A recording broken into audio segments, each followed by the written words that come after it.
Hi friends, today I have This Verse That Volume 2. So you guys really seem to enjoy my first This Verse That video, so I figure why not do another. If you're new here, essentially I'm going to be comparing some newly released products. Some of these are brand new, just on the shelves, and some of them are newish. I'm Australian. We have a different schedule apparently down under. So we're going to be comparing the brand new Tarte Toasted palette versus the Pixi It's Judy Time collab, Hourglass Confession lipsticks versus the Bite Beauty liquefied lip. I think you guys get the idea. I really enjoy making this kind of video, so I hope that you enjoy watching it also. There you go. You guys, this hair. Thoughts, questions, concerns. I feel like I've been seeing everyone wear these kind of messy top knots and I'm like, hey, that looks easy, I can do that. And then I kind of end up looking like Minnie Mouse, yeah? Moving on to eyeshadows. We're going to be comparing the much anticipated Tarte Toasted palette to the Pixi It's Judy Time palette, which was a collaboration with It's Judy Time. I've picked these two because they look so similar, right? I mean, beyond the fact that they're both warm eyeshadow palettes, it's uncanny. Okay, on this eye, I'm going to use the Tarte Toasted palette. I'm going to go in with a little bit of a transition shade. You will notice that they do kick up a little bit of product. That doesn't really bother me as long as they apply well. Also, both my eyes have been primed just as I would normally prime them. Then I'm going to go into this darker shade here with a flat brush and press onto the outer corner. I'm just going for a really standard eyeshadow application today, just so you can see how they perform. Something a bit like that, looking good so far. And then I'm going to take a medium crease brush and go in with perhaps something in between the transition and the deep shade. Take that through the socket, blend out that outer corner. I'm not sure if you guys can see this, but as I blend out that darker shade, I do get some lines of demarcation. Like, it's something that I can totally correct and kind of go over and blend over and patch over, but it just gets a little fiddly. And for the lid, I'm just going to go with this shade here, which looks like a deep bronze, but actually it's a brighter kind of gold. I'm just going to pat that all over the lid. The shimmers in this palette are really lovely. Impact on first swipe, really buttery. Apply nicely, don't fall out, no complaints on the shimmer side. Actually, between these two shades, I might just add a little bit of that rusty copper. Cool. That's that side done. So let's attempt to do something kind of similar on the other eye with the Pixi by Petra. So again, we're going to go into a kind of a transition-y shade, tossing that through the crease really roughly, blending upwards. I'm going to go in with this one here. This formula doesn't seem to kick up quite as much product as the Tarte. Not a good thing, not a bad thing, just making an observation. I think already you can probably see that the deep mattes were more impactful in the Tarte palette. This requires a little bit more layering. And then going in with perhaps this crease color here, mesh that outer corner to our crease, do a little bit more shading. You can also see that that line there isn't blending out instantly. It does, again, take a little bit more work. The intensity of that dark shadow is kind of being buffed away. Didn't adhere to the lid perhaps as well as I would like it to. So I'm going to attempt to go back in a little bit more, intensify it. And then for the lid, I'm going to again take kind of a lightish gold and press that on with a finger all over the mobile lid. And then again, like I did with the other side, I'm going to take a little bit of that kind of rusty shade, which is also in that Pixi palette, and just pop that between the two. Not terribly dissimilar, I would say, those eyes. Okay, so now that you've seen how the shadows perform, let me give you my thoughts. The color scheme in both of these palettes, very similar. The shimmers in both palettes perform really nicely. The mattes in the Pixi palette do require building. They're not completely opaque on first swipe. That said, I wasn't entirely satisfied with the deep mattes in the Tarte Toasted palettes. I find that they do get a little bit of choppy and just kind of require a little bit more finessing. In the US, the Pixi is almost half the price of the Tarte Toasted. So if you're just looking for that color combination for this season, I think that it is a suitable alternative. I like the Tarte Toasted palette, don't get me wrong. I guess I just wasn't blown away by it. I have critiques. I'm just gonna pop on a little bit of concealer. This is not a comparison, this is my favorite. The Tarte Shape Tape, because I want to do something cool on the lower lash line. P.S. This mirror, oh, So bomb and crisp. I thought it would be fun today if we compared some pencil eyeliners. So I've got the Urban Decay 24/7 Glide On eye pencils and the Marc Jacobs Highliners. Neither of these ranges are new, but they have been kind of bulking out the shade range. And look what I just received. Brace yourself. Stop. Stop it. So today we're gonna be trying out the 24/7 Glide On pencil in the shade Chaos, which is a cobalt. If you know me, you know I have a real soft spot for cobalt. I'm just gonna pop that on the lower waterline and smudge out the edges. I do actually think that Urban Decay might have improved their 24/7 eyeliner formula, because I remember some years back I wasn't the biggest fan, but now I love them. So maybe they've changed the formula, or maybe I've changed. Who knows? And on the other eye, I'm going to use the Marc Jacobs Highliner in the shade Out of the Blue. That's cute. You get it? Because it's cobalt? I do think that the Marc Jacobs Highliners have better longevity on my eyes. They just last forever and ever. Alright, so this is the Urban Decay and this is the Marc Jacobs in the cobalt shades. And I think you can see here that the Marc Jacobs just looks denser and richer. That said, the same cannot be said for the black shades. So this is the Marc Jacobs Blacquer Highliner, and this is the 24/7 Urban Decay in Perversion. So what I would say in conclusion, where I'm going with this, if you love bright eyeliners and you want them to be as rich as possible, then I think it's worth investing in the Marc Jacobs. But if you're going for the black, I actually like both of these black eyeliners equally. Those are my thoughts. I'm going to pop on a pair of false lashes. These are the Huda Beauty Samantha lashes. I have been loving this style recently. All right, let's move on to my favorite category of makeup / my favorite thing of life, highlight.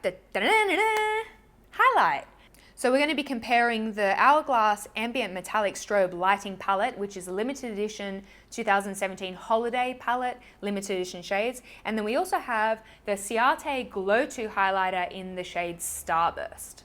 All right, let's do the Hourglass highlight on this side. I like all of the shades, but my favorite is the one in the center. I was talking to my friend Michelle. Hi, Beauty Life Michelle, I love you. Anyway, she was like, oh, that Hourglass strobing lighting kit, that's really subtle, isn't it? And I was like, girl, no. That is what I'm talking about, my friends. That said, if you like your subtle highlight, this can be applied quite lightly for a lit within glow, or it can be built up. So I like the versatility, I like the shades, I think there's something for every skin tone, but to be honest, I'm always going to be reaching for that middle one. So hopefully they bring it out in single permanent shades. I kind of suspect that they might. That's not, I don't have any inside information there, but you know. And then on the other side, I'm going to use Starburst. They say that this is a champagne shade. I actually would say that it shifts more golden.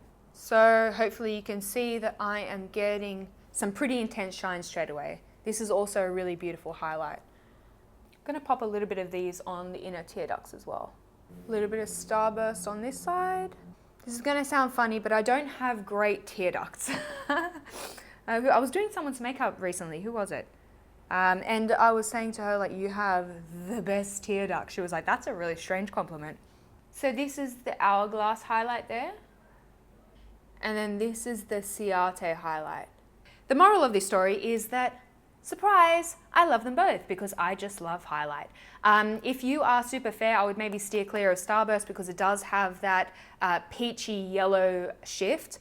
And also, if you like your strong highlights, don't discount Hourglass's 2017 strobe palette because it is high shine dreams. Let's move on to bronzer. The two contenders of today, the Mecca Max Sunlit Skin Bronzer in medium versus the La Mer, the bronzing powder.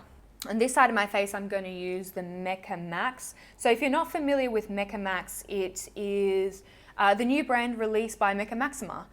If you're an Australian, you'll be familiar with it. If you're not Australian, it's kind of like, it's like the Australian Sephora. And they just released their own in-house brand called Mecca Max.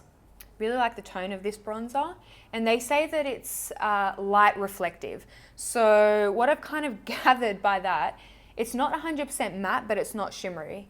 So it's just got a slight satiny sheen.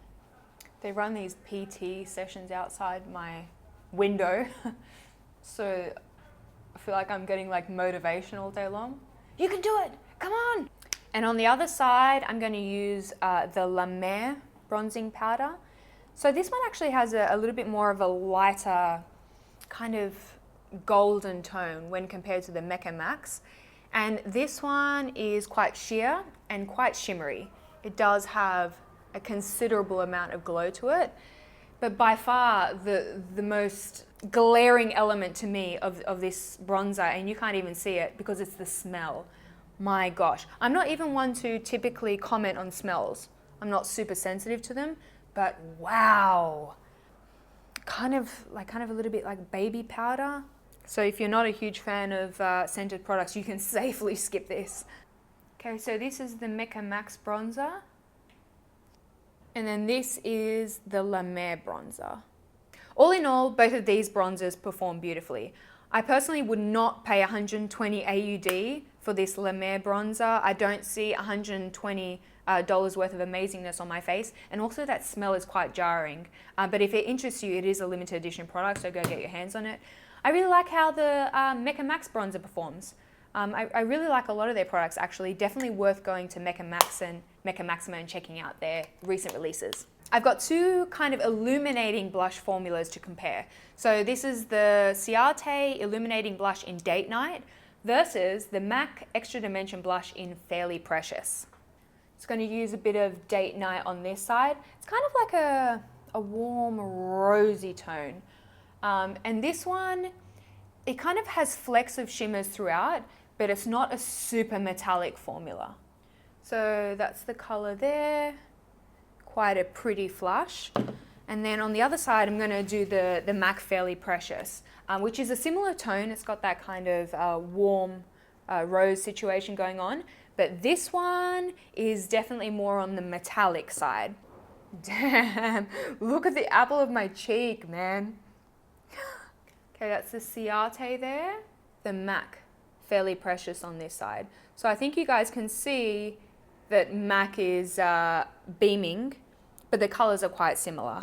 I think this comes down to a matter of personal preference. If you like a little bit of reflection to your blush, then the Ciate Illuminating Blushes might be a good choice for you. And if you like your blushes to kind of semi-act as a highlight, definitely worth checking out Fairly Precious. I'm going to be comparing some vampy lip colors in a sec, so I'm just going to line the lips in this Bite lip pencil in the shade 48. That lip liner skipped considerably. In Bite's defense, it is very difficult to create this color lip liner. Since my lips are in terrible condition, I figured today might be a good time to compare some creamy lipstick formulas. So I've got the Bite Amuse Bouche. I mispronounced that. The liquefied lipstick. And I've also got the Hourglass Confession lipsticks.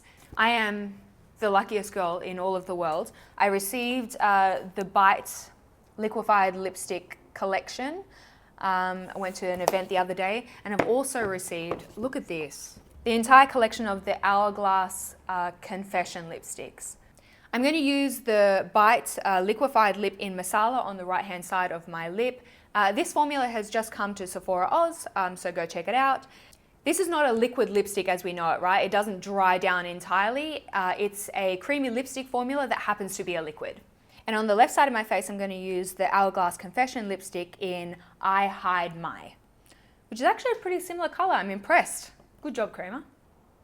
So overall, two very beautiful, very luxurious creamy lipstick formulas.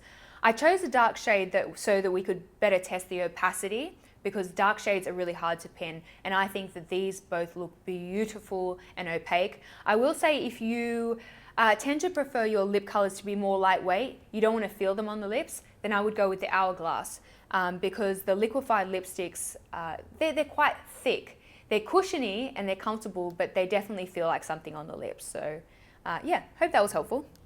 Do you ever step back from the mirror and think to yourself, wow, I'm wearing a lot of makeup. I'm meant to be going to a dance class this evening with one of my friends. I'm going to be so glam for dance class. Anyway, I really hope that you guys enjoyed this video, and if you do, then let me know in the comment section below. so that, you know, I can determine whether or not you guys are enjoying this enough for maybe a volume 3 in perhaps a month or so.